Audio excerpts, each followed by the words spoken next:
Hello, everybody, and welcome to Half Past Dead Paranormal Radio, brought to you on YouTube Live. I'm your host, Roger Belt, and we have a great show for you tonight. I see somebody else is popping in. My guest tonight is a good friend of mine. He's a paranormal investigator who founded C.A.S.P.I.R Paranormal in good old Alabama, USA. Also, he is the host of Paranormalities Ponderings on the WCJV radio network. And if y'all haven't been there, you need to go because they got some great stuff over there. Without any further ado, Mr. Frank Lee, say hello to everybody. Well, hello, everyone. And thank you for having me, Roger. It's always an honor, and I look forward to talking with you tonight. Well, I've already been told in the chat room that we were going to be complete chaos together because we're so hilarious and all that, but you know how people are. I mean, we're strict, serious folk, you and I. Right. We never cut up anything. We don't. Right, we don't believe in having fun or anything like that. Well, no, that's just a no-no, Right. Okay, everybody. Frankly, as I said, he is the founder of C.A.S.P.I.R Paranormal, and I'm going to let him kind of give everybody a little bit of information how you got involved in this and how you got your team together, and and stuff like that. Let them know who Frank Lee is. Well, the way it all started was I'd just gotten released from prison, and I seen this long line outside the probation office, and I looked at these people and I said, "Hey, you look like you're bored. Do you want something to do?" And oh wait, never mind. That's a different story. C.A.S.P.I.R, how it started it. C.A.S.P.I.R is short for Central Alabama Society for Paranormal Investigation and Research. Since none of us can really spell it that well, we just decided to call it C.A.S.P.I.R for short, and acronym sounded all right. So anyway, we put it together because there were a lot of teams out there, but we wanted to do something just a little differently than most. Ours is more focused on the scientific side of things, but we wanted to be balanced. We wanted it to be so that the team had a good mix of skepticism, a good mix of the scientific, but also from sort of a skeptical believer's point of view, and looked more like in parapsychology, where you look more at the people than the location. So that's what brought C.A.S.P.I.R together. We just had our third birthday, February the 27th. Well, happy birthday. Well, thank you. We, we've had a lot of support, and it's been a great experience. It's my first experience with founding a team, and so it's been challenging because I've always been the tech guy. I've been investigating. I actually did my first investigation in 1999 and been hooked on it ever since. And I've always been the tech guy. You got to tell the story about the graveyard too. Oh yeah, that. I could have written a book from my first experience with paranormal investigation, called "How Not to Investigate the Paranormal." Because if it could be done wrong, I've done it, and I'm going to tell you out there to everyone who is on a team, if you've got a team going, I've been doing this a long time, and if you're not doing something wrong at some point or another, you're not doing anything, or you are lying. One of the two. Because I don't care who you are going to make mistakes. You're going to do stupid things. It happens. Hey, learn from it. Roll with it and go. Right, and I will too if I'm there to see it. So, give me some material to work with. There you go. But my first experience, we were investigating the Moncrief Cemetery in Gardendale, Alabama. And we were all young. We barely 20 years old. And we, it was me and two other guys. We're out running around in this cemetery. It's dark. We've got our $10 ELF meters and our little $20 micro cassette recorders from Radio Shack, and are armed with our 35 millimeter cameras, 800 exposure film, nothing less. And we're out trudging through the cemetery after dark, hoping we don't get caught, because we were trespassing. Yes, you heard it, and I don't condone it, but we were dumb kids, so we did it. But we're out there, we're scared, and yes, we were scared, because we didn't know what to expect, but we were doing it anyway. And I remember we came up on this. As I came up on this one tombstone, I started getting an eerie feeling, and so I'm kind of backing away from it, and as I back away, I feel something on my back, and it felt like, it felt like claws just going down my back like this, and it scared the crap out of me. I turned around, and this is the closest I've ever came to having one of those dude run moments. I turned around and backed up, and it was actually a small dogwood tree that had a low-hanging limb, and the limbs sticking out like this were what had scratched me on the back.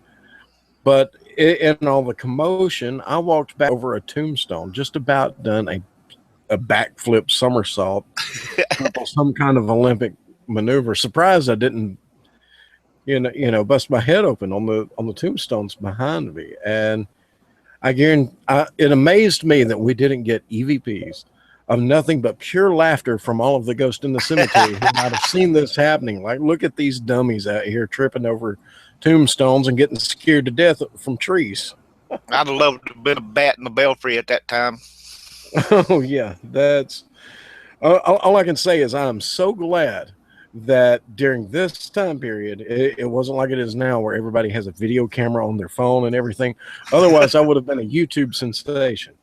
Well, it would have went viral, and you'd have had probably like 3 million likes, or 3 million views on it. Well, that's why I'm so thankful that I was a teenager before the whole YouTube era.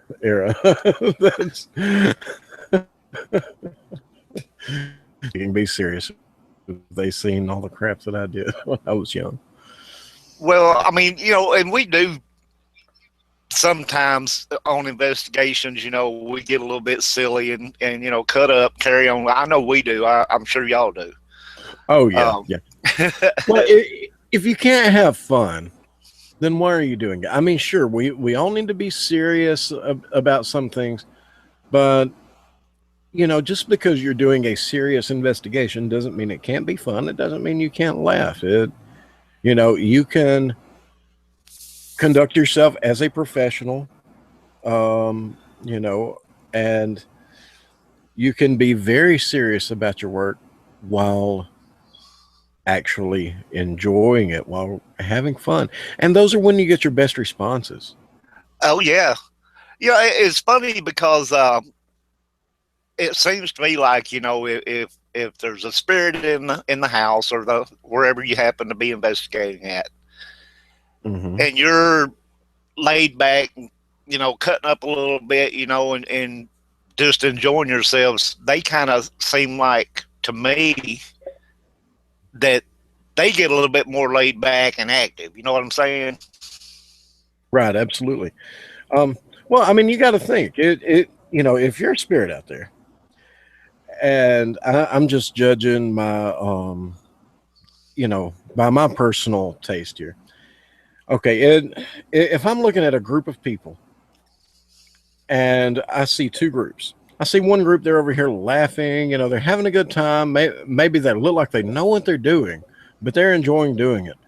And then I see, another type that another group that they're all uptight and look like they're miserable and hate life and everything else. There Well, I you mean, go. who am I going to go talk to? You know? And spirits have a sense of humor also. You know, I don't know if a lot of people Oh believe yeah. in that, but they do, and trust me, they.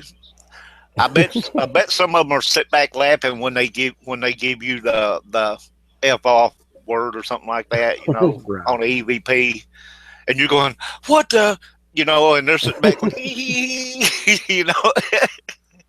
Oh yeah. That you know, I've said many times that if I were going to be, you know, if I knew I could be a ghost, I would come back and I would have more fun than anybody Oh because I'm yeah, already somewhat of a prankster.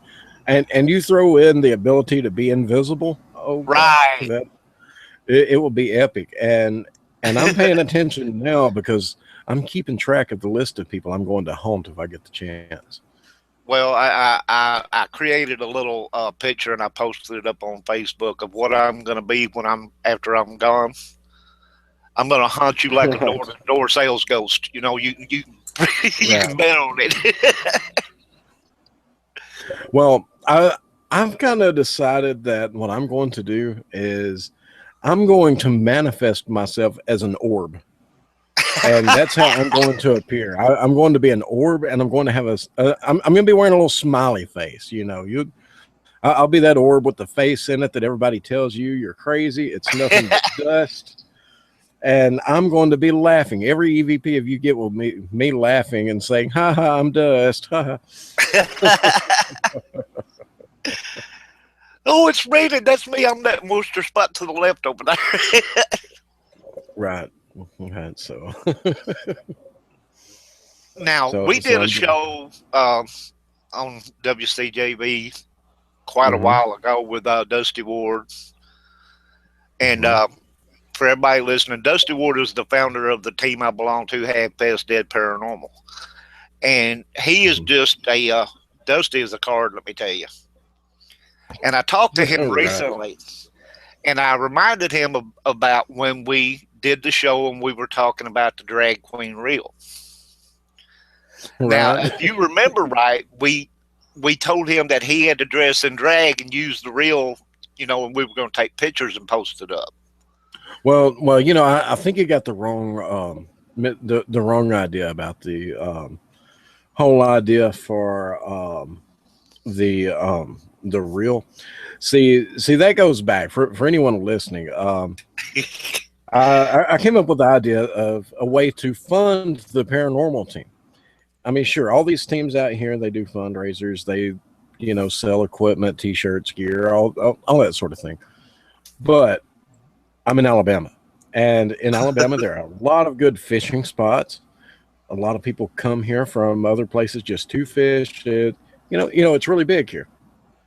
So, and where I live, I'm just outside of Birmingham, about 30 minutes away in Pell City, and we have fishing tournaments here quite often. So, what I had actually thought about doing was designing my own special fishing reel, and it has a drag system so that it's set up so that the drag adjustment is completely automatic, and it it works a little bit better, a little smoother than a lot of what you have on the market now.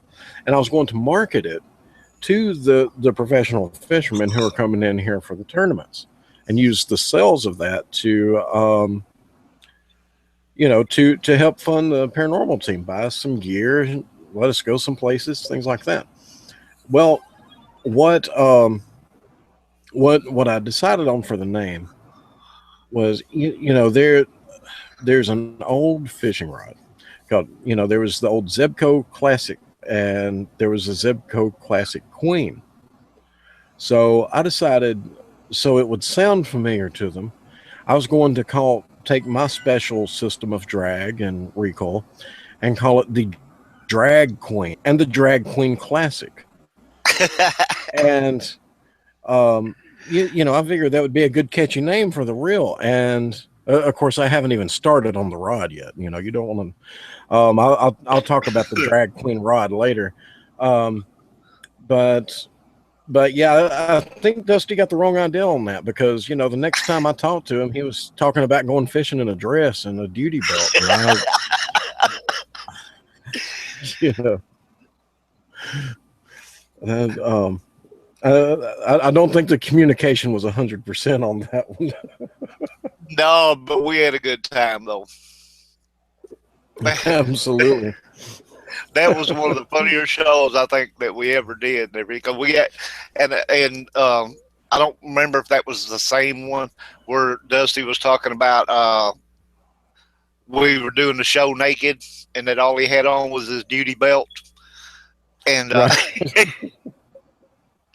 he said he had a pouch on his duty belt that he was gonna hook the rod from the drag queen reel in, and fish from having the rod handle in this pouch on his duty belt. That's all he was going to be wearing. And we told him, no, you got to wear a dress, and dance the hula and stuff like that while you're doing this. Right. You know, Dusty is a super awesome guy. I mean, just wonderful person, love him to death, funny as can be. But I think you put the three of us together and people understand why that they took the lead out of paint after it trips up. Like I said, Dusty is one of these people that him and I, we met and we hooked up and we've been partners in the paranormal ever since, and that's just the way it is. He's more like a brother than a friend. And we've laughed and cut up and carried on over some of the stuff and argued over some of the most silliest stuff you ever thought about. And he's right. We argue 90% of the time, but that's what makes us work so well together. We don't just take each other's word as gospel and go on, We'll argue that point till the cows come home. But we always manage to get the job done, and that's what you got to do. So right. Well, I mean, I understand you're ready for anything, even invisible anaconda snakes. Yeah. you know that. I heard that there's been an invasion in Tennessee, and I think that you and Dusty are the ones to handle that. I don't know about invasion. I mean, we've only run across the one, but it was 15 foot long, for God's sake. Right. Wrapped around a tie tree, a 15-foot invisible snake wrapped around a tie tree. How in the world? Because you got to figure a 15-foot long anaconda is going to be, And she was saying it was like this, but anyway, how is that going to wrap around a little tie tree on a shelf? Well, all I can say is, reptiles continue to grow. And, they're one of those species that the older they get, the more they keep growing and getting bigger and bigger and bigger. So, you don't live long enough to become 15 foot by, not being a pretty smart one. That's all I got to say. I mean, now I have a question though, and it just dawned on me. And after all this time, and I've told this story a million times, and I know you've heard it a million times, but you just brought up the point. You don't get to be 15 foot long just by, So, does it eat invisible mice? That's a good question. Or invisible rats, invisible rabbits, whatever. What does invisible snake eat? I don't know, but I'm pretty sure a 15-foot invisible anaconda could eat some pretty big invisible critters there. Yeah. The invisible dog or what,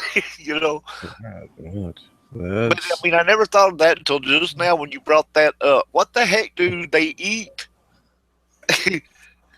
Especially when they get that big, I mean, they got to be eating some pretty good sized invisible critters, Well, one that big, they can eat pretty much whatever they want to that's invisible. That's true. Even invisible people, like ghosts. Right. I'm surprised they had any ghosts in their house because I would have figured the snake would have ate them.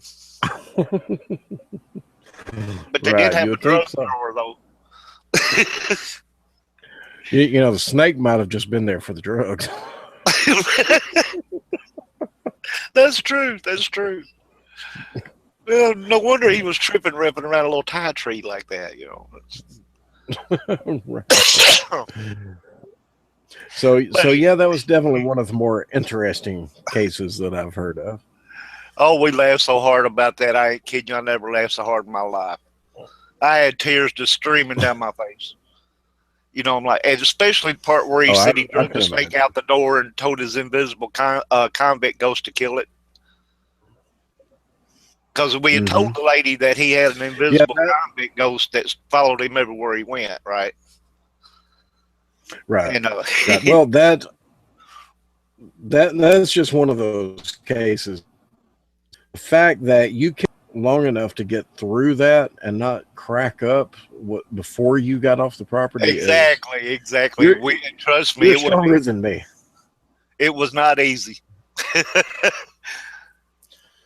We drove Because to the nearest McDonald's and backed up in the parking lot in the back. Everybody got out and just started rolling.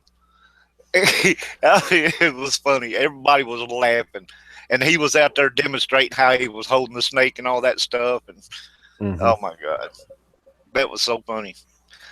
And you know, and it almost fits in with the wrong turn house where the girl had 15 portals or 11 portals in her 8 by 10 bedroom, and right. she said it's in the closet, scratching on the wall. And Dusty opens the closet door, and there's a little mouse hole down there, and he sees a little head peek out. Well, that's what's scratching your wall. Yeah, okay. Well, yeah, we have some fun times, you know, Oh but yeah. not all cases are like that. Some of them are pretty serious, and of course, you know, when you got to be serious, we're serious. But when you got to Hmm. cut up, we got to cut up. Well, We, you know, I had one of the best EVP sessions I've ever had, sitting outside on the patio around a little fire drinking coffee. I remember you talking about that. Yeah. We well, the particular case that I'm mentioning there, it was two families. They were in a little subdivision, and you know they were next door neighbors. Had a little space in between where they would always meet, and a lot of times in the evening they would sit out there and they would build a little fire in this fire pit, and they would sit out there, drink coffee, and just kind of talk it up. Well, while they were out there is when they were seeing shadow figures and things like this. And when we went out to investigate, what we told them to do was build a fire, sit around it, do what they normally do. And in the process of it, I said, "Hey, we've got an extra chair over here. If anybody would like to join us, let us know if you want some coffee or anything like that." And sure enough, we kept getting responses, just one after the other, and it turned out to be one of the best EVP sessions. I mean, we got more direct responses from that than most that I've seen. Well, So, a typical AVP session, and I say this because I've watched a lot of videos of teams mhm, that have done investigations and where they're doing EVP, and they do the same uh, tired old dead thing over and over. You know, right, what's your name? How old are you? How long you been here? You know, same stuff over and over and over. This is what, you know, a lot of people do. hmm, So if you're at ease with if you're relaxed and you're just sitting and sipping coffee and you're talking with people, hey, come on in and join us, you know, and everything. It gives them a little something where they're not put on the spot, so to speak. hmm, You know, absolutely, what's your name? How old are you? You know, all this kind of stuff. You know, offer them something. You know, like you said, I mean, if you want some coffee or something, you know, whatever. You know, come on up, sit down, whatever. It's more like being right, invited to be a part of what's going on instead of being the object of what's going on. exactly, exactly. I think those situations where they're invited to participate really has so much more of a profound effect on the situation. You know, don't Yeah, don't let us interview or interrogate you. Hey, play exactly. cards with us. Drink Right. some coffee with us. Have a beer, you know. Right. Right. But And yeah, I mean, it's a little bit more. It allows them to be a little bit more comfortable with the situation. yeah, You and know, I think that's everything. yeah, because when if you go into a crowd of people you don't know and everything, you're going to be nervous, right? You're Mm-hmm. not going to know really what to say, how to get involved with people and get to know people and become part of it. You know what I'm saying? You're going to Right. be automatically nervous. Well, I could see that being the same situation. Mm-hmm. Yep. Bring a group of people into a house and everything, and they're bugging and poking at you and everything. What's your name? How old are you? How long you been here? Right. What's your purpose? Right. At that point, it becomes a shark attack. Yeah. Even if unintentional. And I want you to think about this. How many times have you been sitting there during an investigation? You left a recorder going, and you don't get anything hardly the whole night while you're actually, quote, investigating. But when everyone sits down and you're taking a break, you're just sitting there casually talking, you start picking up EVPs in the Yeah. background then. Well, they're As watching what you're doing, and they're saying, "Oh, Mhm. hey, they're taking it easy right now." This is a little bit more comfortable zone. Right. It becomes like you get a commentary going in some cases of the background, from, even people making fun of you or things like that showing up on EVPs. And it's great. I love it when ghosts make fun of me.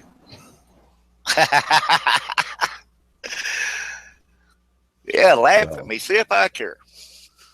right. Just as long as you do it where the recorder can pick you up, I'm fine with it. So, call me what you want to. I, I recently had one. We're not on broadcast radio, so I can say it. I had one call me an asshole recently. Funny story. You got to tell the story now. Funny story, because we had investigated the old South Pittsburgh Hospital there in what's that? In South Pittsburgh, Tennessee.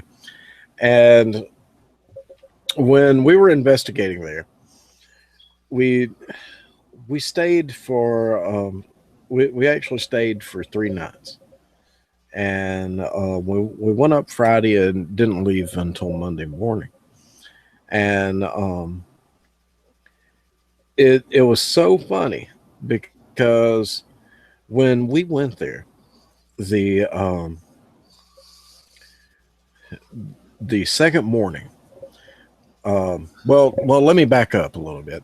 When you investigate at Old South Pittsburgh, you have the option of staying in the hospital. They have rooms, the old patient rooms, so part of the old ICU, set up, and there are beds in there, so you can just sleep on the side.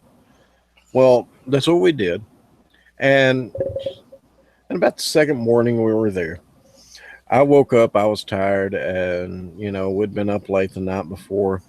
And everyone who knows anything about me knows I'm a coffee addict. I mean, just, what, literally, and I kid you not.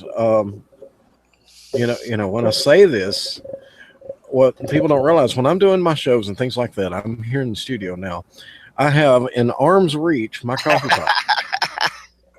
So as I'm doing the show, a lot of times I'll mute my mic and I'll be pouring coffee as we're going on.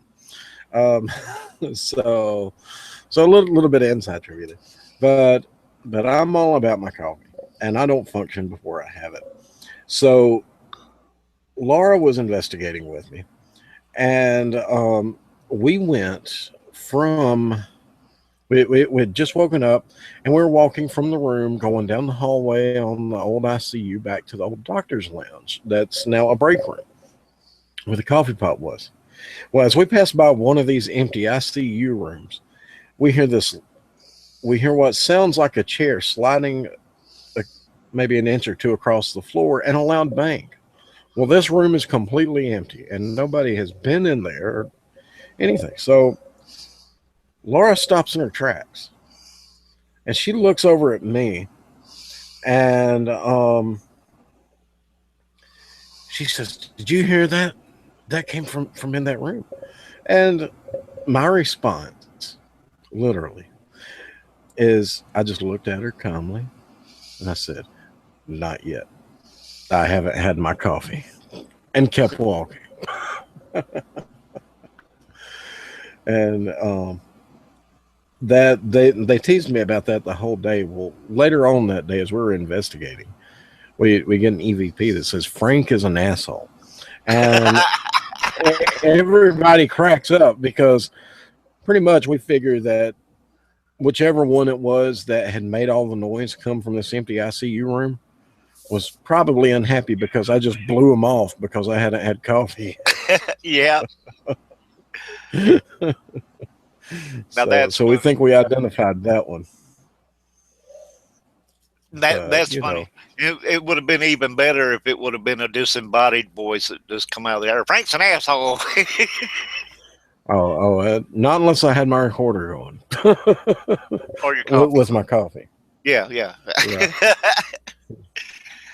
But that's the thing about it, I mean, and of course, that's not going to make you mad. That's going to make you laugh, Oh yeah. So I mean, there's like funny things that happen like that, So hey, as long as I have my go ahead. As long as my recorder is going, any ghost out there is perfectly welcome to call me an asshole. I have no problem with it. Please do right. Loudly and clearly. Yeah, I want to make sure everybody can understand what you're saying. Right. Emphasize that word asshole. Right. Right. And if they want to appear on camera and give me the finger, I'm not opposed to that. Appear on finger, appear on camera, give me the finger, and call me an asshole while you do it. I have no problems with it. You would be my favorite ghost from then on. Right, and I'll come see you regularly. Tell me when you want me to drop by. We'll have a little conversation. You call me anything you want. Right. But that's the fun part of investigating, and not everybody gets to enjoy situations like that. I had one. I've had two different EVPs that told me to get out, but one of them kind of did it in a voice like, get out, like like he thought it was funny. I'm sitting there listening real intently, right? Because one of the claims was that you hear voices in there. So I'm listening for the one that's going to come out loud. Didn't get one of them. I played the recorder back in this voice goes, get out. Right. I'm like, real funny. And then I had one that told me in a not so polite voice, get out. Right. Some of them Halloween night when we did the show Halloween night, the one EVP told us to go home. Wow. Well, you got to have fun. Of course, it takes coffee too, but you've got to have fun on investigations. And the more you get out here and do this, the more fun you're going to have.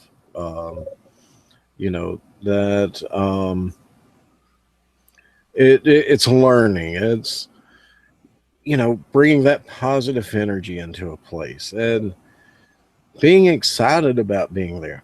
If you don't want to be on an investigation, then you shouldn't be, because your attitude is going to affect your results. And something that I've found now I'm not a metaphysical type person. I'm very grounded in the scientific end of things and everything, but even so, what type of energy, emotions, whatever you want to call it, that you bring in what what you put out there, you're going to get back. So when you're on an investigation, you want to make sure that you're putting out something positive, and that way you can get something positive back. Exactly. Well, and it's typical whenever a person first gets involved in the paranormal, like your graveyard experience. Okay. Right. And I'm not talking about the funny part of it. I'm talking about you go in there and you're expecting to be scared because that's what you hear about, right? So you go out to a cemetery in the middle of nowhere, and anything, a limb could drop from a dead limb, fall out of a tree or something, and I guarantee you're going to be looking for them clean drawers that you got brought with you, because the other one's going to be brown. But it takes a while to get where you're comfortable with it. Oh yeah. Well, that's like you talking about on that experience when we investigated the cemetery, that for my first investigation. You see, you've heard me tell you how I reacted to a tree touching my back. Exactly. If a raccoon or possum or something like that had ran across the cemetery, I would have probably had a heart attack. Right? I mean, that would have been the end of me. You brought that up, so now I got to tell you the story. Waverly Hills Sanatorium. We were going along there down the hall, and we went in this one room because we heard a sound like metal hitting the floor. Mm-hmm. So we're going in there and we're looking for anything metal that could have hit the floor. And we're not finding anything. And we're, it's quiet in there. So we're saying, is anybody in here? Whatever, same typical stuff. Mm-hmm. Well, right by the doorway where you go in, there's a closet. And I had to go look in the closet. Right. And I'm looking in the closet, and I've got my camera going, right. I'm filming in the closet with my infrared, which doesn't reach very far at that time because I didn't have any booster lights or anything. It was just a night shot. And I'm filming in there. It's pretty dark. You're not seeing shit. And I happen to look up, and the ceiling, the biggest part of the ceiling in this closet's missing. And I look up here, and I don't see anything. And then all of a sudden, there's a face looking down at me from the ceiling, and it was a raccoon. And that's what we had heard. He'd knocked something off and it hit the floor. But, looking up there, you don't see nothing. And all of a sudden, a face pops out over the thing. I like to crap my pants. I ain't kidding you. And it was a raccoon, but that was funny. Oh, that's awesome. He's looking at me like, what the hell are you doing in my room? Get out, Well, you do have those kind of experiences. That's like, there's one I'm going to tell on Donald, who, he, it was so funny. We were doing this, and I mean, even this sort of thing happens, and even the more severe cases. We were investigating a house that was so active that we had we had a small end table get thrown across the room at us, and this end table was, excuse me, maybe about 20 inches in diameter across it, with like a 1-inch marble top. I mean, it was a good 20-pound end table, even though it was small. Well, it had that happen. The people living there had been pushed down the steps. I mean, all types of severe activity. And as we're in there, Donald goes into the restroom, and he's going in there to do his business, and he happens to look up and gets the crap scared out of him because there's this man staring at him. Of course, and it took him a couple of minutes to realize he was seeing his reflection in the full-length body mirror.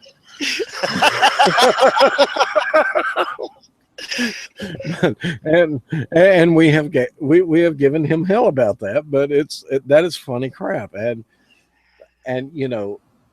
I don't tell them all of my embarrassing stuff like that from the other teams I was in. So now they got to dig up new stuff on me. But it's nothing that is any worse than anything I've done in the past. But still, that one's funny. I mean, I told Donald, I said, look, if you're scaring yourself in the mirror, then it may be time for an intervention somehow. We've got to do something about this. So, what we go to Mirrors Anonymous or something, and right, but I'm just joking. I mean, don't get me wrong. I mean, Donald, I'm not going to call him good looking or anything like that. But, he's a good guy. And, seriously, he does so much for the team.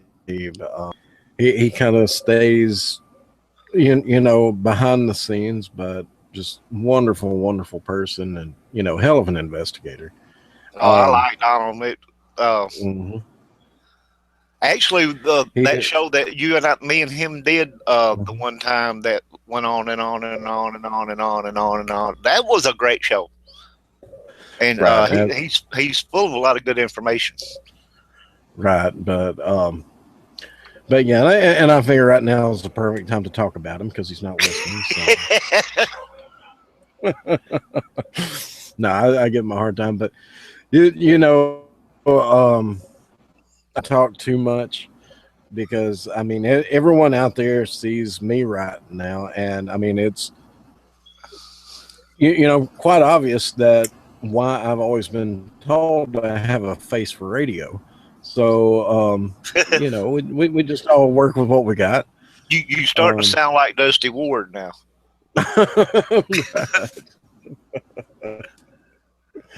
Ain't nobody better looking than Dusty Ward. You know that, right? Just saying. Right.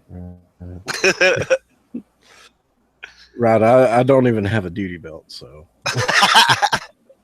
I thought it was funny when him and Bo was arguing about he was the best looking and Bo was the most amazing or something. I can't remember how it went, but. Right. So it's it's interesting, some of the situations you find yourself in when you're investigating. So coming from people who are, for lack of a better term, crazy. Quit talking about me on the radio. Oh no, you don't have anything on the kind of crazy I've seen out there. I mean, I'm talking about crazy, but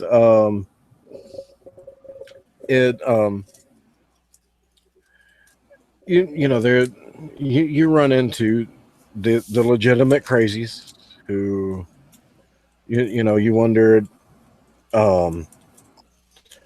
the ones with they haven't been on medication, snakes and stuff.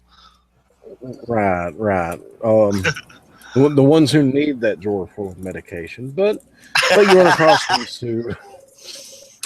who just happen to be a little confused about things. They don't understand why things are happening, and you have to go in and show them, okay, well, this is this experience you're having is due to wiring, or give them a very logical explanation. And then sometimes you run into those cases where you go through everything in the book and then some things and you just can't explain it. I mean, they seriously have something paranormal going on, and it's a ghost. No, you're wrong. It's a ghost. Right. And then some people have photos with orbs in them. But that's a whole different story.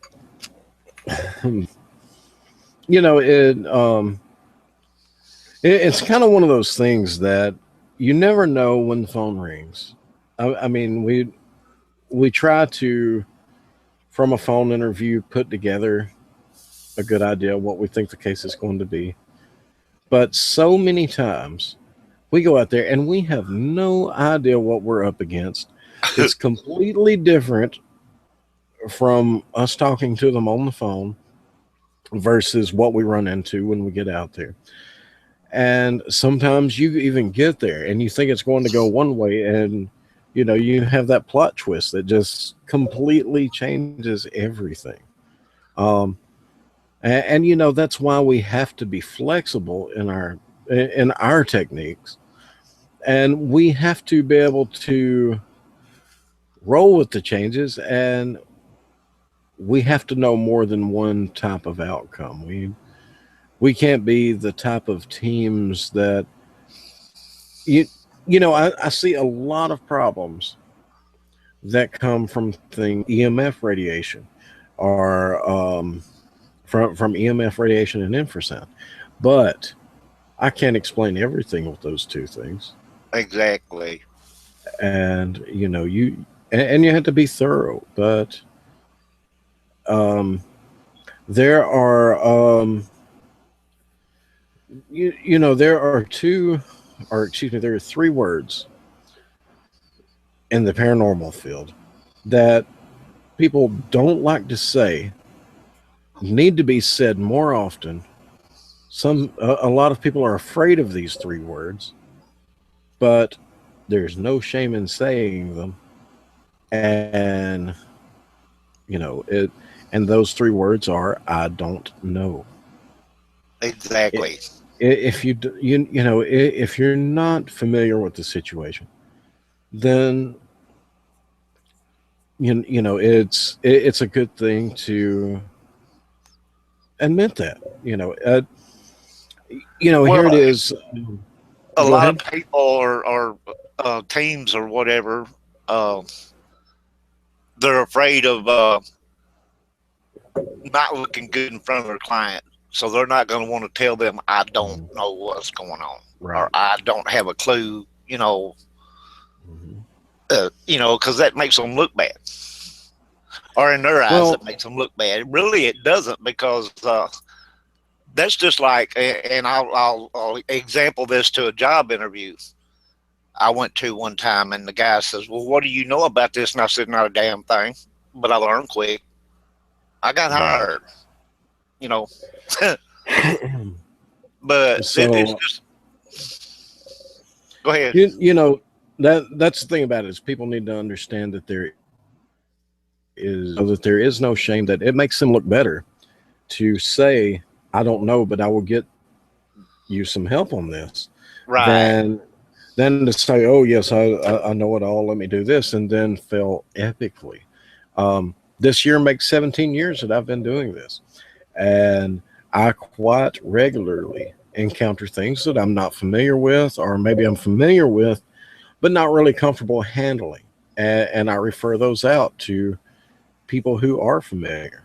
yeah. um that's just what we do. And um there's no shame in that. We all have our own individual fortes within the field. And while it's good to branch out, it's good to keep a wide base, and in some sense it's also good to know when you need to call for help. Right. And there's no shame in that whatsoever. That shows more strength than um, screwing something up or making someone's life more difficult because you were afraid to admit that you didn't know. Well, it actually shows the client that you are willing to do whatever is necessary to help them in their Mm-hmm. situation. You know, um, a lot of times people will try to take on things that they don't understand and wind up making the situation worse. And then you have, these people call up another team. Well, I had this team out there, and they swore they could take care of it and everything, and now it's 10 times worse than it was. And a lot of times that's because they aren't willing to say, hey, I don't know how to deal with this, but I'll find you somebody that can. Yes, absolutely. Absolutely. Um, and we had in the chat there, I'd mentioned infrasound earlier, and there was a little question about it for someone who is not familiar with it. I was just going to kind of break it down for them. Infrasound is our typical human hearing is from 20 hertz up to 20,000 hertz. And in that audible range, if we go above it, we get into ultrasound, which I know is a familiar term. We've all heard of, some a pregnant lady going to have an ultrasound done to check to be able to see the inside the uterus and check and see how the fetus is progressing. Because ultrasound is so intense it will penetrate skin and things like that. Well, on the opposite end of the spectrum, you have infrasound. Infrasound is below the human hearing, such as from 0 to 19 hertz. That's those frequencies that are so low we can't hear them, but we still feel the pressure from them. For instance, usually your infrasound sources are airplanes going over, diesel engines, your louder engines, maybe a lot of machinery, electrical devices can put off infrasound, and it's like I say, this is those low rumbles that we can't hear. And as you now, although we do hear part of the noise when they, like when an engine passes by, for instance, we hear most of the sound coming from it, but those very low sounds we don't hear, but yet they can still affect us. And the way that they can affect us is by putting that pressure. They can cause things like our eyeballs to resonate at the same frequency as some of it. A particular case of this that really brought out a lot of knowledge about this phenomenon is Vic Tandy. He was an engineer and a professor with Coventry University, who he had a lab. It was a very small laboratory space, roughly about 8 foot by 10 foot, stuck in the little back corner of a dark basement of the university.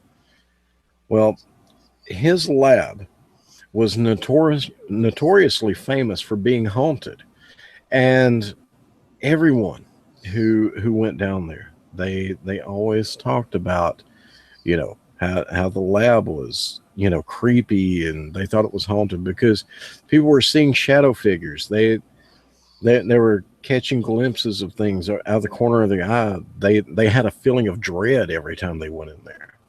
They felt like something was watching them. Something was right up on them. And even the professors believed that it was haunted. So what they did, it just became common knowledge. The lab at Coventry is haunted. Well, one day, as is working in the lab, he has a piece of fencing fall in a vise that he's working on, and he notices that it's vibrating. And it shouldn't be vibrating, but he notices it is. Well, when you see something vibrating, but you aren't hearing something, in a lot of cases, that's a sign that there are frequencies working that you can't hear. So what he did was he investigated what was causing it to vibrate. Was there a sound frequency? And sure enough, he found a frequency of 19 hertz. and 19 hertz is just below human hearing. So the source of it was one of the fans that was in the AC system that was put down in the basement. It had a fan that was going, and the fan had gotten just a little off kilter. So as the fan turned, it caused vibration. As you know, many of us have seen a fan do, like especially if you ever used an old box fan or something like that. If it gets off balance, it'll vibrate things. This vibration was putting off a sound wave of 19 hertz, which happens to not only be just below our hearing, but it also happens to be the resonant frequency that causes our eyes to vibrate. Wow. Soon as he unplugged the fan, the feeling of heaviness, the feeling of dread, being watched, seeing the shadow figures out of the corner of the eye. Amazingly, as soon as this fan was unplugged, the haunting activity, the creepiness, everything immediately stopped. So they replaced the fan, never had another complaint again. That's pretty wild, ain't it? And his piece that he was examining quit vibrating also. Right. And infrasound, if you want to learn more about it, you can find a Google search will pull off a lot of information about it. Look up Vic Tandy. That story is online, and we mostly know about it when you search it. You're going to find things like elephants and whales and certain animals. I don't have a particular link for it, but you can Google it, and you can find out a lot. And well, as we say, if you had the link or post it in the chat room so everybody can check it out, but that's okay. So yeah, and just remember it. Infra, that prefix means that it's below. So now you did some testing also with EVP recorders that picked up sound below 20 decibels, didn't you, or 20 hertz? Yeah, we use the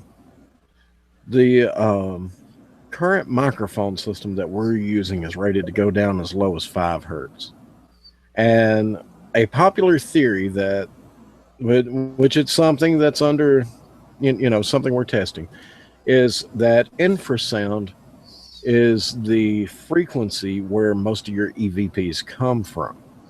And that, looking at my personal EVPs, it doesn't seem to be the case 100% of the time. Of course, now keep in mind, we're talking about two different things when we talk about EVP or AVP. And a lot of people may be scratching their heads when I say that. AVP is not something that we hear of as much, or a term we hear used very often. AVP, of course, EVP is electronic voice phenomena. Electronic voice phenomenon means it's recorded onto electronic devices. It's not heard at the time that the voice is captured. A good example of EVP is you've got a tape recorder, you are a digital recorder or whatever, and you're going out, and as you're doing this EVP session, you ask your question, you listen to your tape recorder, and you found out that your question was answered, even though you didn't hear it when you asked. That's EVP, an electronic imprinting. Now, AVP is quite different. AVP is audible voice phenomena. AVP, whether you're recording it or not, is when you ask that, hear some type of response to it, or it's audible at the time you record it, and it just happens to be captured onto your audio. So So, basically, um, when you ask that question and you've got your digital recorder running per mhm. se, um, they may have actually answered that question out loud. You just couldn't hear it. Right. That and kind of where infrasound fits into this is for EVP. It's believed that it tends to come through below the level of human hearing, and this is theory. I mean, really everything we do is theory, but the theory is that the reason we don't hear it is it does come through in that infrasound range. So we don't hear it, but our recorders pick it up. And um, in so in theory, I've looked through a spectrogram of a lot of the recordings I've had, and many of them have came through in the infrasound range, in the 12 to 17 hertz area. As a matter of fact, a lot of times, most of them do come through like that. Um,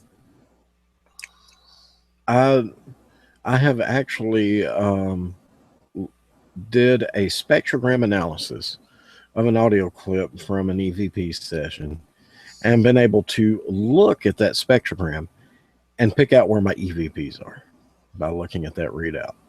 Wow. So it's not 100%. It still needs a lot of testing. It's not you can't just use that. You still need to listen to your audio. Okay, kids, I'm Okay, sorry. so another Uh, question that comes to mind from that is if you have an mhm, EVP that comes through in the 12 to 17 hertz range, mhm. um, you can do a spectral analysis and you can actually see it. Is there any way Right. that you can, once you find it, can you amplify it to where you can actually hear it? Yes, and the only thing is you have to be careful with amplification so that you don't distort it. For anyone who's not familiar with what I'm talking about, now the magic of cameras here going, I'll help you out here. Okay, I have my handy dandy tablet, and I'm using an app. I'm going to use an app. Haha. Say that louder, people. Um, You had to uh, go there. I went there. So some people tread lightly. I kicked the damn door open and barged through. But now none of my apps on here are for ghost hunting. Okay, if it says ghost hunting, you're probably buying crap. But oh, did I say that out loud? Excuse me. But, um, let's see it there. But some apps that are useful. And one of them now, nowhere on this application does it say ghost, ghost hunting, paranormal, sucker. Excuse me, sound. It's a sound engineers app, and what it does is it measures the sound coming in and gives you a real time spectrograph display. And let me see. I'm going to the camera, and you can see as I'm talking how the display looks here. The Of course, the bottom is the spectrograph output, and the top is the waveform. So by looking at in the spectrograph here, um, and I hope everyone can see this okay. Um, in the spectrograph output here, in this, the higher up, the higher the frequency is, and the lower is, of course, your lower frequencies. So you can look in a lot of cases, like if you see how this prints, it all looks like the same pattern repeated over and over. That's because I have the same voice signature And we all have our individual voice signatures, our voice fingerprints.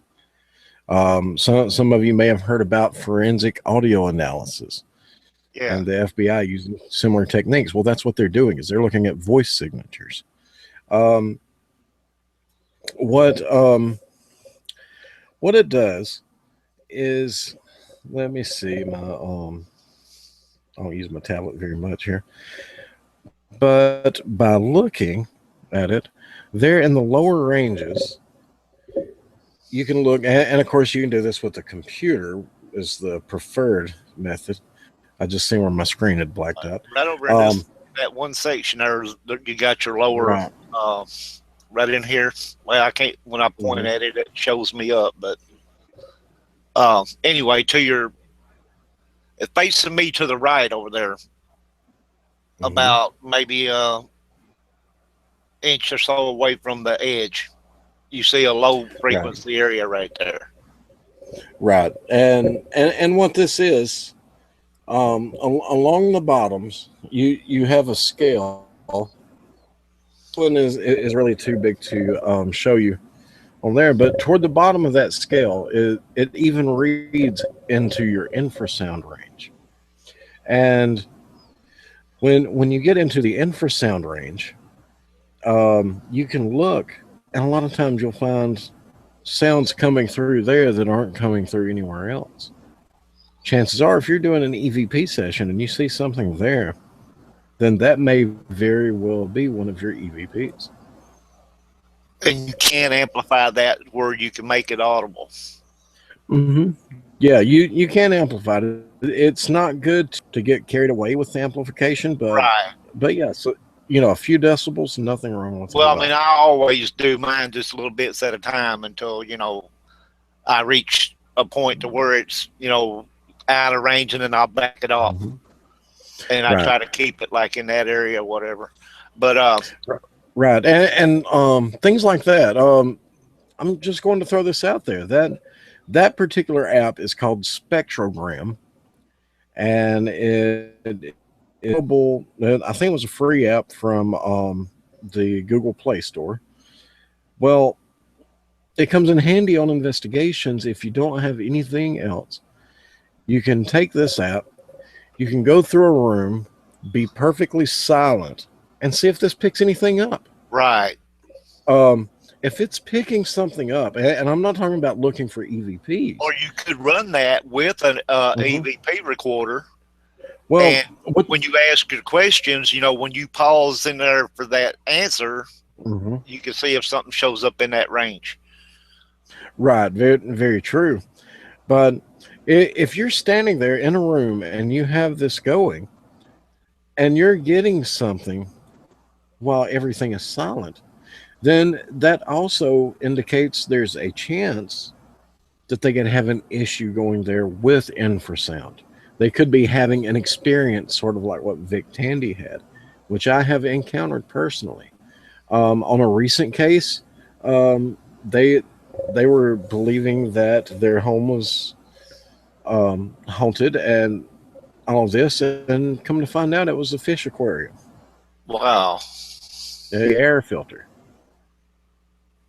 It had one of the way that the pump for the air filter was running. It had 4 little felt legs on the bottom of it. One of the felt tips was gone, and it was vibrating, and it was putting off an infrasound frequency, causing them to have hallucinations.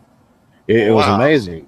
Turn off the fish aquarium, and all of a sudden the ghost goes away. So basically the same as if you had a high EMF range. EMF is something too. Everybody should Google this. And as a matter of fact, I did on my Facebook page. If you want to look it up, it's facebook.com/Frank Lee. And that's called Spectrograph. Yep, I'll actually type it in the chat. But on my on the Frankly Thinks page, It I wrote a little note on there. It's not very long. Talking about Dr. Michael Persinger and the God helmet experiments. If you're not familiar with it, I would recommend for everyone to look up that because it's quite interesting. Um, Dr. Persinger had looked at some of the experiences people reported, like near death experience and haunted houses and all this, and he'd been studying it for quite a while. Well, what he did was he rigged up an old motorcycle helmet with electrodes. These electrodes would um, they the electrodes emitted an electromagnetic field to different areas of the brain as someone wore this helmet. Well, the what he found was after a few minutes of being exposed to certain patterns that were pre-programmed when people were wearing his helmet, that 80% of them reported having a paranormal experience. And they reported paranormal experiences. They reported seeing things, hearing their voices called, feeling like someone was in them. Some people even reported having terrifying experiences. And all he was doing was he was putting them in a sterile lab with a helmet on them that had electrodes on it that was shooting EMF to different parts of their brain. And it wasn't like a major exposure. It was a lot milder than what you might think. So you have to consider this. Now, most of these people started having their experiences after about 8 to 15 minutes.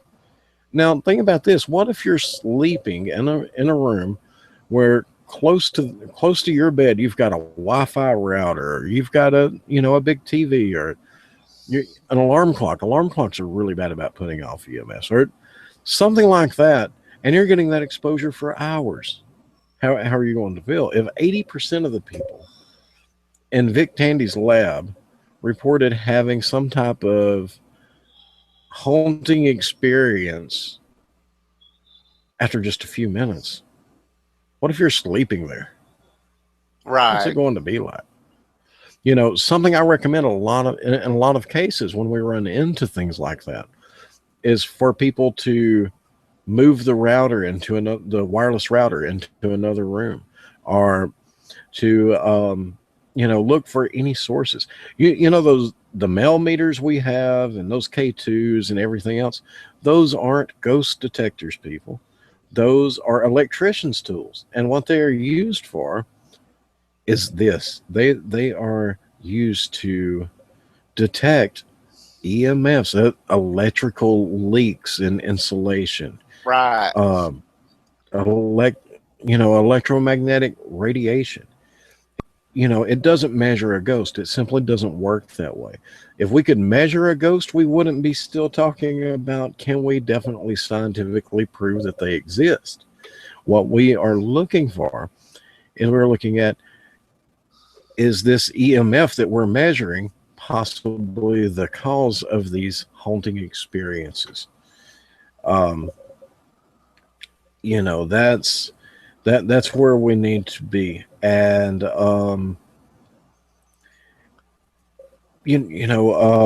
infrasound, EMF radiation, things like that can wreak havoc on our perceptions. Oh So we yeah. need to be prepared to detect those.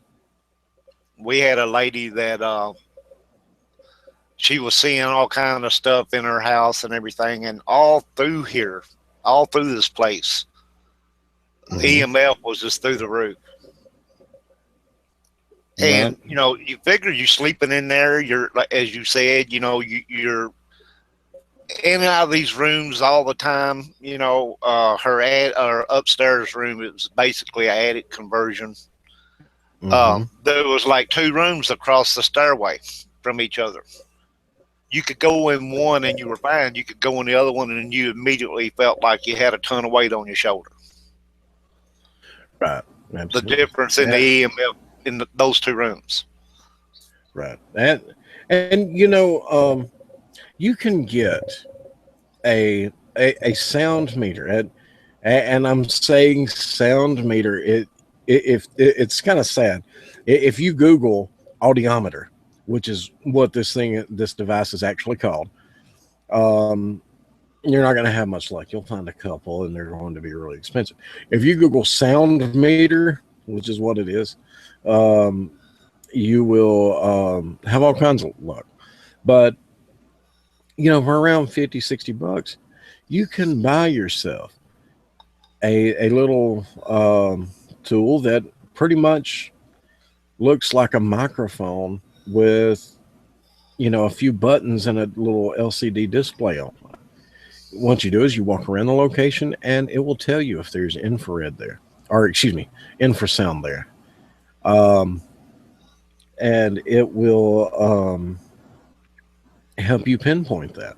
You notice I said infrared, right? By Yeah. accident.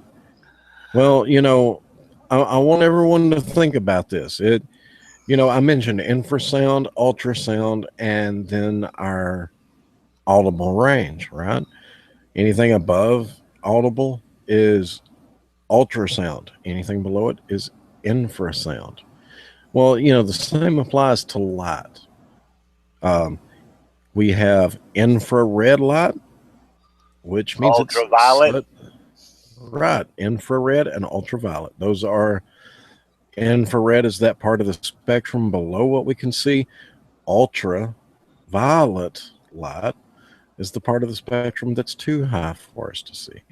So just thought I'd throw that little tidbit out there. But I mean, you can even now. I'm not a big apps person.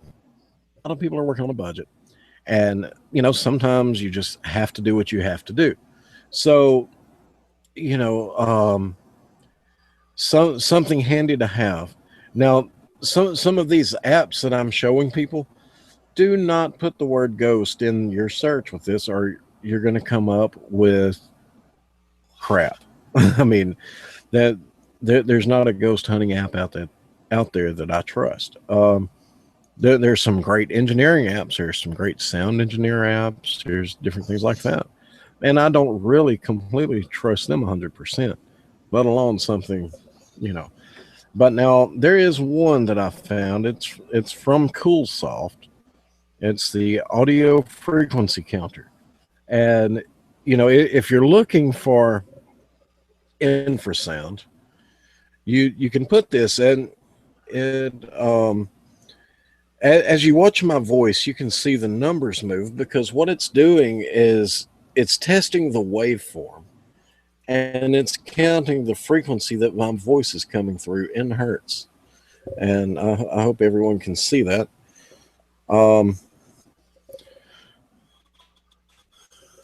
That very handy app to have. And that's called what now?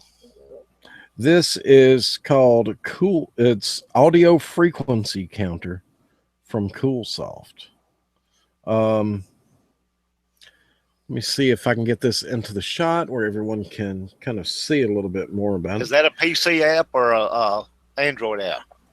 This is for Android. It's free and on the Play Store. Or Play Store is Android. Had to think about it for a minute. Okay, now what would be the difference though between that and the spectrograph? Well, the spectrograph is giving you a more detailed analysis of it. This is a simpler app that is pretty much just telling you the frequency and the sound level. Now, and that's the one that you said that you could use to actually pinpoint where you were having a infrasound problem or something. Right. This may make it a little bit easier because if you look up here and you're seeing anything below 20 coming through, then you know that it's going to be something infrasound. Like you can see my voice is ranging from generally around 100 hertz up to right around 1200, which is a typical voice range. Now, if I start getting something pulling in at 20 or so, then, it may make you wonder what's up. Right. Just trying to make sure everybody understands which one is better to use to if you were looking for the source, or if you just wanted to pinpoint like a frequency that may be coming in with your EVP. You know what I'm saying? That you could Right. possibly be able to amplify and actually make out, some EVPs that you're missing. Mm-hmm. And something else to have that's handy when you walk around through a place. You're doing your preliminary. You want to find out if there's some infrasound or something crazy going on. And keep in mind, you don't really want to use these that much for EVP as much as you do for finding sound, finding the source of sound. But this particular app is called Sound Meter. And very, very simple app. Let me see. It has a couple of different views.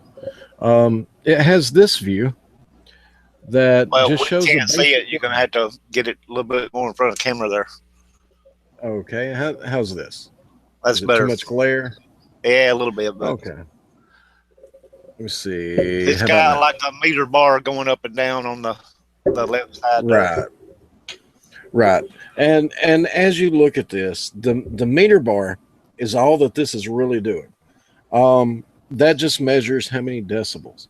Like, it tells you that, and it tells you up here.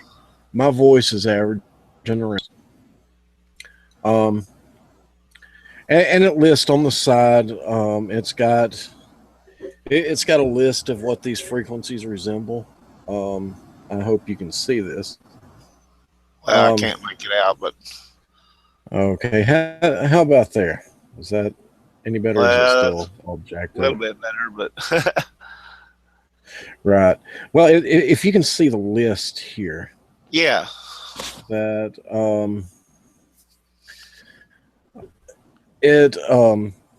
it's I apologize to everyone. It's screen glare on another screen, but that list lists the things that come through at different decibel ranges. Like it tells you 10 decibels is breathing.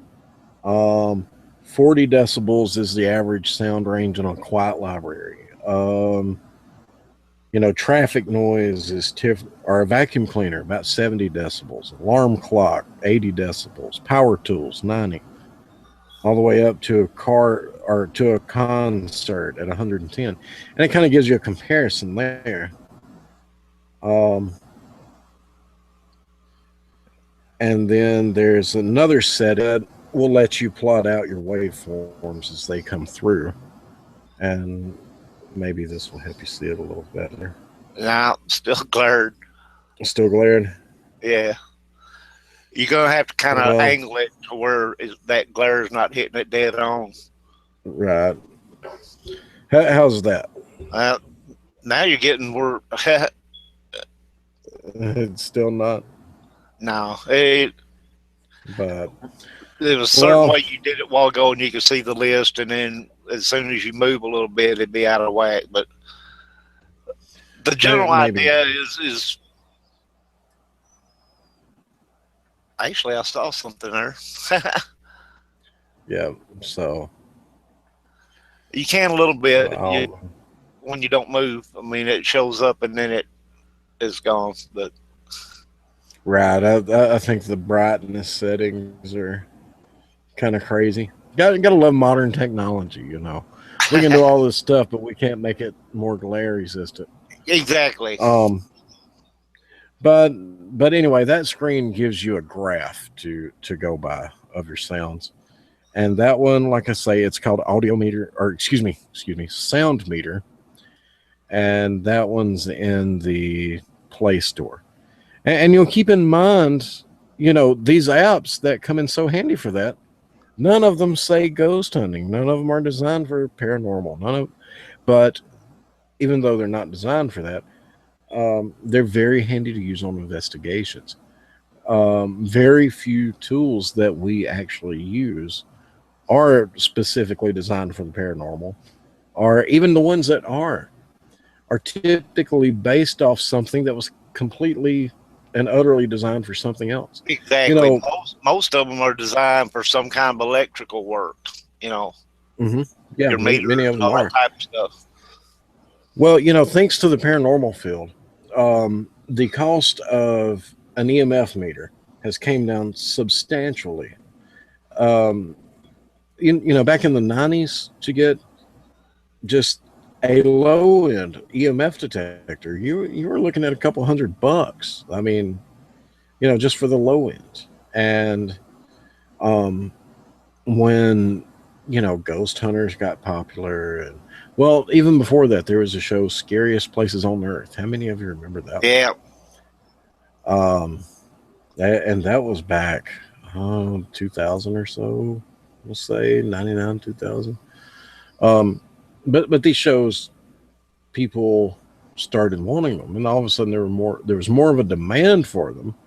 But most people who were out doing it couldn't afford to dump a couple $100 onto, Right. an EMF detector. So most people bought the $7 ELF meter, who, was very basic, and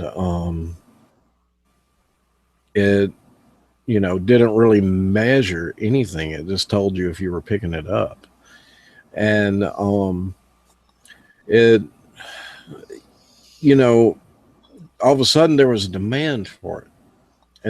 And since people couldn't afford to spend that money, there was a demand for a cheaper version of it. And then that's when some of the others came onto the field, like the cell sensor, the ghost meter.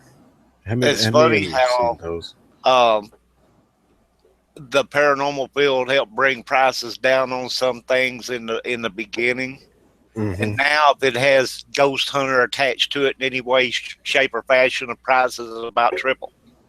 Right. Well, people figured out, hey, there's a lot of people getting into this. We can make some money. Right. So, and I'm going to tell you that if you're thinking about investigating, maybe you've never done it before, if you're just thinking about it, or maybe you're new to it, then just type in ghost hunter without doing any research.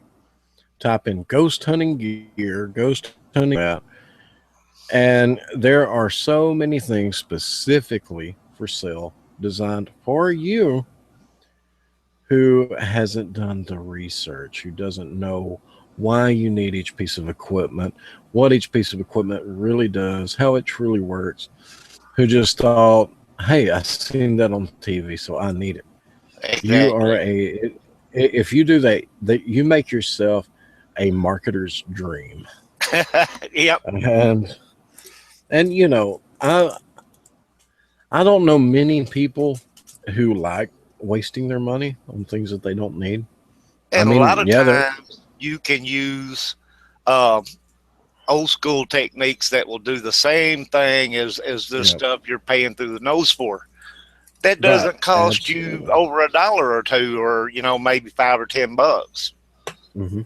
So before, I mean, I'm all about um, you, I've always been a tech guy. I'm all about new toys. I'm all about new technology. I love that stuff. I But love it. I just can't afford it. well, me either. But it still doesn't stop me. But that to everyone who is looking to increase your year, um, before you spend one single dime, ask yourself, why do I need this piece of equipment? What is this piece of equipment going to do for me that I can't do now?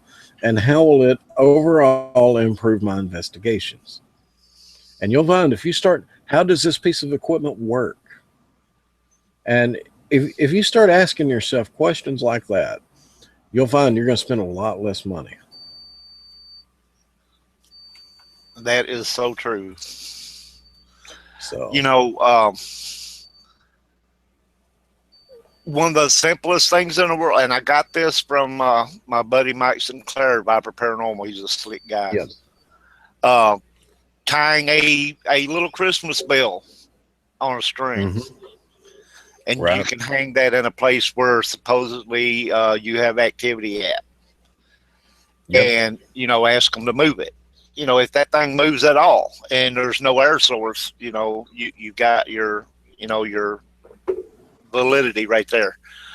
Um, if you have a claim of footsteps in a hallway, and always make sure you get the client's permission if you're in somebody's home with a nice wood floor.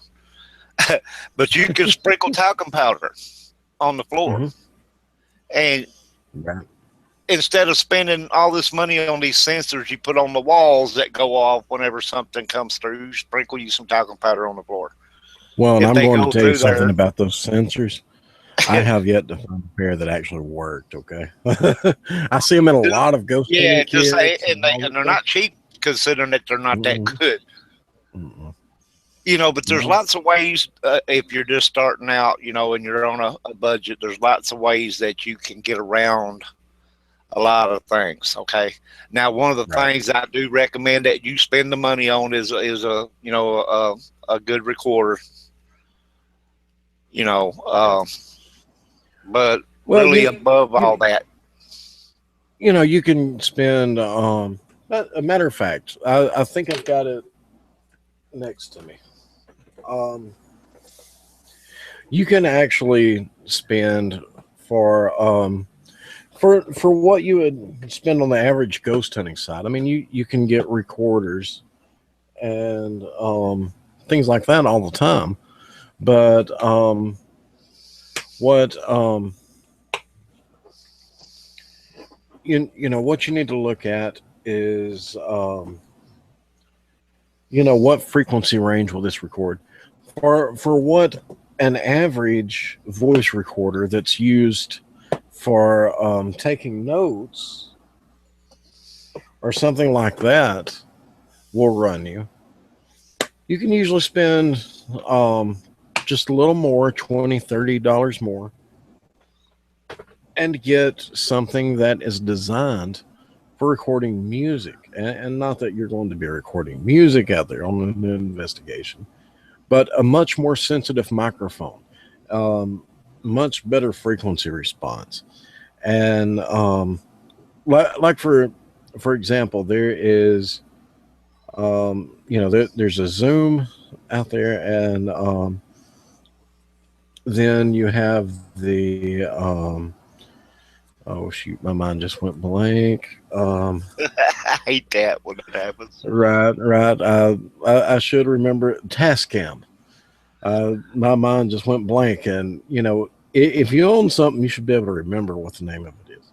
But Tascam makes a DR05 series that now I've been seeing those as low as $79, and it's made for recording musical performances. Has excellent. I've had great luck with that.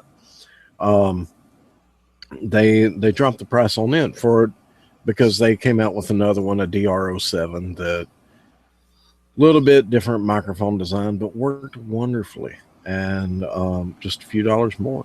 So you can get into by investing wisely, maybe spending a couple more bucks here or there on spend a couple more bucks on your camera, spend a couple more on your recorder, and guess what? You can also listen live. What I do a lot of times when I'm investigating, I probably look like some kind of circus freak or something when I'm out there. If you see me, because I've got this camera rail with all these attachments on it, and looks like somebody robbed Batman's utility belt and stuck it all on a stick.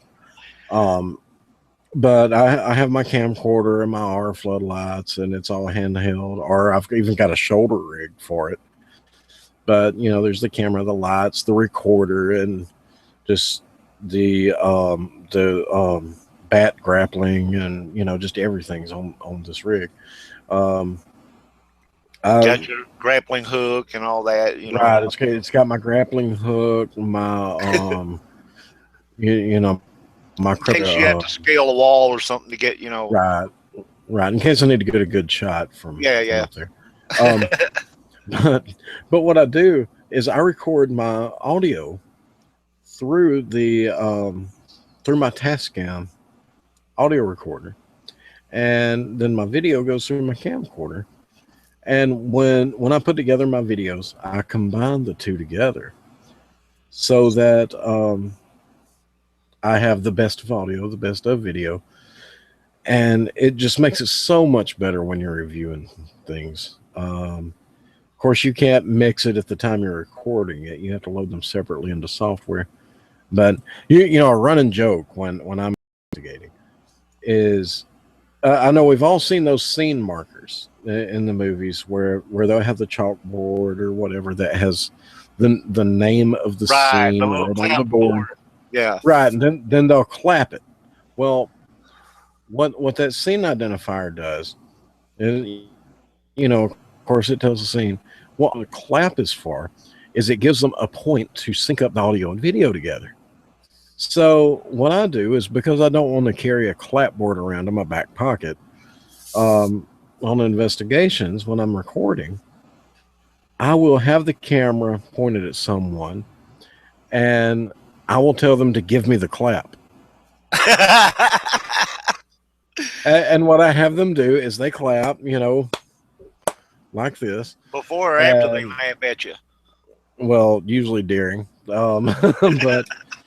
But by having them do that, I have those markers that gives 3 separate claps to sync up the audio to the video there. So it's an easy marker. It does the job of a $200 and something clapboard, and it's just always fun seeing the reaction of someone when you ask them for the clap.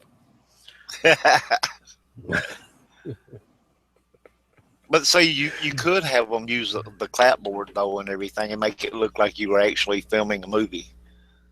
Scene 1, take 45, clap. Right.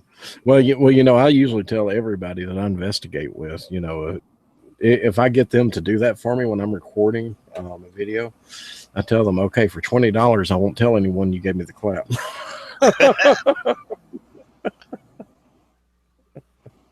That's what I was saying. How do you get them to? Were they clapping in between laughing, or during, or after? Or, Oh yeah. Well, I always love doing it when I'm investigating with someone for the first time and they aren't expecting it. Just that initial reaction. And for all you people out there listening with virgin ears, y'all just cover your ears up and pretend you didn't hear that. But they were virgin before this show. They're not anymore. Oh, dang. Yeah, we're going to get blamed for this one. Right. Well, that's sort of like the remark, our conversation before the show. This is the first time on video Roger has seen my microphone here, which, my setup that I just bought for when I do the Paranormalities and Ponderings Radio Show. He had just seen it, and he asked me. He says, "Is that your new mic that I'm looking at on the video?" I said, "Yeah, this is my new setup." And he said, "Wow, that's enormous." And of course, me being the Alabama idiot that I am, my response is, "Thank you. I get that a lot." So if I don't know what else you would expect coming from being Roger. Right. And I'm like, I'm talking about the microphone, idiot. Because you automatically know where his mind went, just say. Now, and we were accused, and I said this earlier, we were accused before the show ever started of, well, yeah, I can just tell this is going to be, I forget the exact words, but basically saying that we would act like idiots on here. And well, for the record, I'm not acting. We're serious idiots. Okay, what can I say? I think they call those lunatics, but I'm not Oh, sure. is that what it is?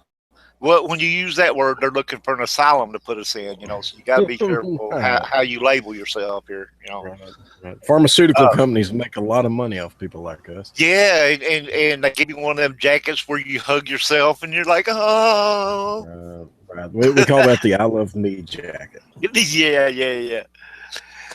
See, this is the reason why everybody should listen to the Half Past Dead show, because you never know when you're gonna have this much fun. Okay, on a radio show. So anyway, right, and you better listen before somebody wises up and cancels the damn thing. Like, this guy's out of his mind. Take him off the air. Right, there's something wrong with that picture. Right. I was going to bring up something to you, and I posted it. I actually did a little video on it. Look, I told you I was going to pay you back that $20. Okay, me out here on that. And at the bottom it said, if you don't pay me real soon, I'm going to post you on. No, a buddy of mine, we were talking on the phone, and he's kind of into metal detecting and stuff like that. Just gotten into it actually.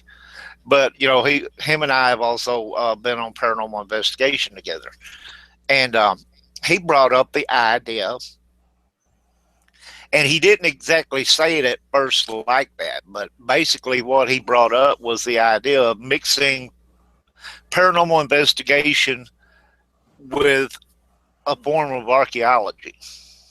Right. And I thought about this, and I thought about, well, hey, if you had a investigation somewhere where, say, you had a claim of a Civil War soldier, showing up. Okay, first you would do your research, find out if there were any battles close by, there or whatever. But you wouldn't necessarily, say, if you had a Civil War soldier that was wounded, and he might drift away from his company, and he could wind up, somewhere else that he actually died than on the battlefield itself. Okay. Right. And you have this claim of this person showing up. If you knew that there was like a battle that wasn't far away and he could have wound up here, you could take this metal detector and you could search for relics that he might have had on him or with him. And if you find these relics, you might also uncover this person's remains. And if you could do this, then you could give this person a good burial, Christian burial, and you may stop the whole thing right there. There's a similar premise that I'm not sure if you've heard of him or not. His name is John Sable. He goes by the nickname the Ghost Excavator, and that's kind of the premise that his teams works on. He is more archaeology than paranormal investigator, right? But that's kind of how they operate. Is they go in and see if they can find archaeological proof or evidence supporting the haunt. And that would very interesting. That could make a good little intermix right there. Which if people incorporated that into their investigations, you might find a lot more stuff than you normally would. Not to mention the fact that if you did find relics like maybe pistols or buckles or buttons and all this kind of stuff, that's history that you found. Okay, right. Which would belong to whoever owned that property. So hey, absolutely. You have a client that has a house and you find stuff on their property and everything. Not only might you not take care of their hunting, but you also might leave them a little treasure behind, you know? Mm-hmm. Yeah, Very interesting stuff. it is. Yeah, if you look up John Sable, he I can't remember his website name. It's um, ghostexcavation.net or .com, or look up, just Google the ghost excavator or ghost excavation. It'll pull them up. But it's interesting stuff because all of his findings are documented on the site, so you can read over all the case files. That's pretty cool. Yeah, you'll definitely have to check that out. It's great stuff. Great stuff. I just thought but what you're talking about though, it's wonderful. Yeah, it was really, you know, I thought, well, man, I'd like to try that. You know, that sounds like a really, really cool idea. Yeah, it is. It's a great idea because you're finding supporting evidence and doing that. Exactly. That it's giving great validation. That's what I'm saying. If you can find anything to prove that there was a actual death around that property, that might be the entity that you're seeing. You know, like some of his belongings or, you know, stuff like that. Absolutely. It's just really, I thought, man, when he said that, I'm like, it clicked in my head, you know, paranormal archaeology. Why is not somebody doing this? You know? Right. It you know, there's even you know, there's so many accounts of people talking about having haunted or possessed objects or objects that have attachments with them. And as strange as it may be, I don't understand it. I don't claim to. If you ask me about it, I will tell you I don't know how it works. There's that phrase, I don't know. Right. I don't know. Frankly, don't know. You know, I'm currently working on writing a book about the paranormal. And I'm including the things that I have learned, what I do know. And the book I expect to be about this thick. Okay. And then I'm writing, and the reason I'm writing a book this thick on the things that I do know and have found about the paranormal is because I don't feel like writing a book this freaking thick of the things that I don't know about the paranormal. And the more that every time this book fills up by 2 or 3 pages, this one adds a whole new damn chapter. You know? And I meant to bring that up too. I'm glad you brought that up about your book and stuff. And how was that going? It's going. You know, it's kind of slow getting it together because we're doing experiments and research projects to include in the book.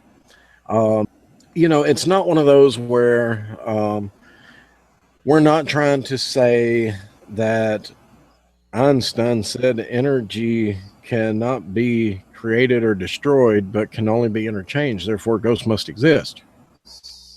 You know, we're not trying to do something like that. It's, I mean, yes, we are looking at things from physics, from theoretical physics. We're looking at things from chemistry. We're looking at all of this other stuff. But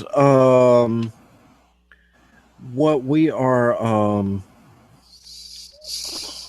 more or less doing is saying, okay, science doesn't tell us that this could be the paranormal, tells us that this isn't.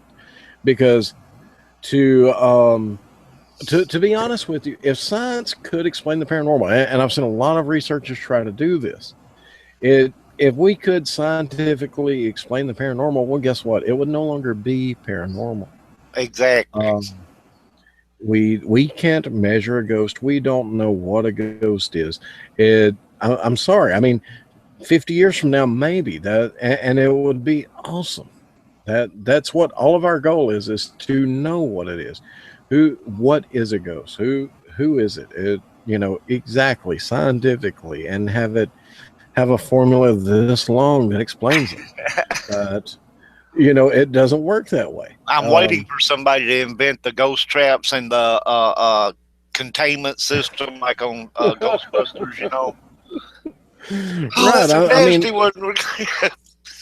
And you drag it right. out, there's smoke coming all up out of it, It's been over 30 years, and we still don't even have proton packs. I mean, how are Right. we supposed to explain them How in the scientifically? hell are you going to cross the streams if you don't have one? Right. So, I have seen a lot of researchers go out and try and tie in what we believe we know. And I say that because we're just guessing here. Honestly, that's what we're doing. Is we're just guessing based on case studies. But what we believe we know about the paranormal and trying to connect it to scientific principles, mostly from theoretical physics, that seem to be a working model, but many of them haven't been proven either. Well, So if it it's was that trying easy, to scientists right, scientists to prove that, you got to figure paranormal investigations actually been going on since way back. mm-hmm. Okay, it's just progressed, and the gadgets have gotten more updated and all this. So they've had all these years to scientifically, if they were going to do that, prove what a spirit is. Right. And they still haven't done it, So, you can't. We can't explain from science what a spirit is. However, we can look at things like Vic Tandy's experiences and his research into infrasound. We can look at Michael Persinger's God helmet experiments and experiments into research with EMF radiation and hallucination. And we can look at biological experiments that have showed how certain types of mold and fungus can cause Right. hallucinations, difficulty breathing, a lot of the symptoms. We can look at psychology and we can see how stress and anxiety have more physical symptoms than emotional or mental symptoms. And we can put that together. So we may not be able to tell you what a ghost is, but we can tell you what it ain't. Right. We can damn sure tell you what it isn't. And right. That's what I'm addressing in the book is, no, yes, I'm throwing out a few ideas, but, my whole goal of this book is to educate people on what a ghost is and to help them become better. I don't like the word debunk. Okay. Because when you say I'm going to debunk this haunting, it's like you're implying some type of deception, something that, I'm going to prove that, the homeowner here is trying to trick us or something like that. Right. So that's why I don't really use the word debunk that much. I prefer to use the word explain. And now, of course, granted, there are some cases that you do, by that definition, have to debunk, and it does happen. But, if you can go in and explain what is happening, then you can eliminate the paranormal factor. You can eliminate the fear. You can really do that client some good, because most people, not all of them, some people get highly offended, upset, insulted, and everything else. Yep. If you tell them that the demon in the closet is really, bad wiring, or a fan that's off kilter, or right. But most people are relieved to find that out, right, because they don't want to be scared anymore. Right. It's kind of a 50-50. It's like having a scale, at a 50-50. You got this half that's like overjoyed that it's not an actual entity in their house. And you got this bunch over here. It's like, I want an entity in my house, you're full of crap. That's a ghost, or Right. And it that one of my biggest goals of the book is to give people a little bit of ammunition to use to explain a lot of the situations they encounter. How to be sure that they're being thorough and checking every possibility. right. But also, I'm not going to tell anyone what to believe, whether you're a client, whether you're an investigator, because a lot of these things are things I don't know. But what I do want to do is I want to encourage them to think and When you do their teach own them research. of all the possibilities that could be used to prove that it's not an actual haunting, Right. that gives especially the new people coming into the field that need to learn a lot of this stuff. Teach them what to look for to disprove, or as you said, explain. Mm-hmm. And Absolutely. Yeah. they go in with a whole lot more knowledge when they're talking to these people. Let's see if we can explain this in this manner, or in this way, and you don't come off sounding like, well, I'm calling you a liar. Right. Right. Because, people, I can't tell you how many times that I've went into a location, found a very plausible source of what is believed to be paranormal activity, and I'm able to explain it. And then the people would say, "Oh, well, I'm not crazy," and it's like a defense mechanism. They say, "Well, I'm not crazy," and you have to back up. And you really have to get their attention and say, "Look, I didn't say you're crazy. I'm Right. not calling you crazy. I'm just saying that what you are experiencing is not what you believe that it is. There's a difference in crazy, delusional, and being simply mistaken." Exactly. And that's the So big we do run difference. into that. You have to make them understand that you're not saying they're a nut, that they're just Mm-hmm. misidentifying what's going on. Right. And if they understand that if you get them to understand that, hey, you're not crazy, but you're also not haunted. You have a situation here that's giving you the impression of being haunted, but Mm-hmm. it's actually just an electrical problem, or something like that. And then when you tell them is, and that's another thing, is you need to make sure you tell them, you need to have an electrician check this area or this particular wiring or whatever. Don't ever tell Right. them, well, yeah, I can fix it for you, because some people Right. would, I can just see that. Well, yeah, I can fix this for you, and you won't have any more problems. Call Oh, an no doubt. electrician, dude. Right. Well, to anyone listening, if I come out and investigate, for $350, I will replace electrical outlets and bless the house. Right. We don't charge you anything to investigate, but Right. these Right. electrical problems that we fix, Right. Right. guys, it's we got about a minute left, and I have been enjoyed this immensely. Frank, always a pleasure to have you on. Hey, I appreciate it. It's I always enjoy talking with you, and every once in a while we get brave and put it on the air. But hey, it's always fun. True.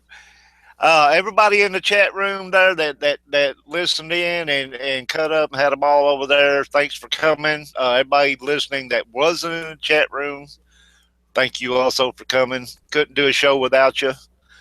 Um, Next week, I have the wonderful Kat Hobson coming on with me. Now, she is just full of good information. If you have never Oh yeah. heard Kat talk before, you're going to enjoy that one immensely. So be sure to tune in for that. That one is on March 7th. Yep. Kat's a wonderful person. Um, I get to investigate with her every once in a while. She's a lot like me, except she's got a lot more sense. So Well, don't now miss see, that I one. always understood that you were the technical one, and she was the other side of the technical part. No, I just pay her to tell everybody I'm smart. Oh crap, we're still on the air, aren't we? Yeah, Well, and she's in crap. the chat room. She's gonna keep there. Yeah, okay. Uh, but yeah, you guys, if you've never heard one of Kat's shows, WCJV Digital Broadcasting out of Youngstown, New York, she does Paranormal Experienced every Wednesday night. I believe it's at 7 Central, 8 Eastern, if I'm not mistaken. Go check that Yes. out because you'll love Kat's shows. She always does a great job, and her guests are always really full of good information, and I always enjoy being there. And also Mr. Frank Lee, Paranormalities and Ponderings. He's on Tuesday Hmm. nights at 8 Central, 9 Eastern. Yep. Yep. And and the good I doc. try to. Yeah. I try to put some good information out there and bring in some people who we can learn from. Got Butch Wachowski coming in tomorrow night. He talks about all those things that give me nightmares, and got no, Butch is an excellent guy. He you'd have a hard time finding a better guy, and he knows so much. But yeah, come listen to the show.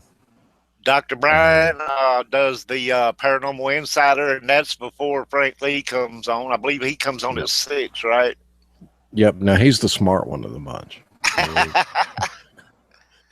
But anyway, some He real good stuff is. over there. And if you haven't checked it out, you need to go check it out because you don't know what you're missing. Uh, and above that, be sure to come back here and check me out. But anyway, yeah, good stuff. So we're going to get out of here and say goodnight to everybody. Frank, once again, I've enjoyed it. Anytime I get to talk paranormal with you is a good time. And if Yes, you ever absolutely. invent And I that reel, I'll appreciate get it. Dusty to put the dress on, I promise. You got to do. It'd be worth it for the pictures. All right, good night, everybody.